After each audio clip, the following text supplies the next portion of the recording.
আজকের বাংলাদেশে শিক্ষিত হয়েও লক্ষ লক্ষ তরুণ তরুণী বেকার, চাকরি নেই। পরিবার অপেক্ষায় আছে কবে তার সন্তান ভালো একটি চাকরি করবে এবং সংসারের হাল ধরবে। ডিগ্রি সার্টিফিকেট হাতে থাকার পরেও ভালো কোনো অপশন না থাকায় সে আজকে বেকারত্বের দিন গুনছে।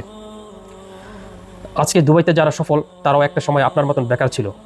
ছোট্ট একটি উদ্যোগ সাহস করে এক পা সামনে এগিয়ে আজকে তারা কিন্তু সফল। হয়তো তারা প্রথমে বড় কোনো চাকরির স্বপ্ন দেখেনি, তারা ছোট্ট একটি কাজের মাধ্যমে দুবাইতে এসেছিল। আসার পর দুবাইয়ের পরিবেশ পরিস্থিতি সম্পূর্ণ রিসার্চ করেছিল। একটা সময় সেই ছোট্ট গণ্ডি পেরিয়ে আজকে তারা খুব ভালো পর্যায়ে আছে। আজকে তার সেই সিদ্ধান্তের কারণে তার পরিবারের মুখে হাসি, তার সংসারে হাল ধরতে পেরেছে, তার বাবা মার মুখে হাসি ফুটেছে। আপনিও চাইলে ছোট্ট একটি উদ্যোগের মাধ্যমে বেকারত্বের দিন না গুনে ছোট্ট একটি সিদ্ধান্তের কারণে আপনার ভবিষ্যৎটা সুন্দর করতে পারেন। আপনারা জানেন দুবাইতে আমরা বেকারদের নিয়ে কাজ করি এবং ব্যবসায়ীদের নিয়ে কাজ করি।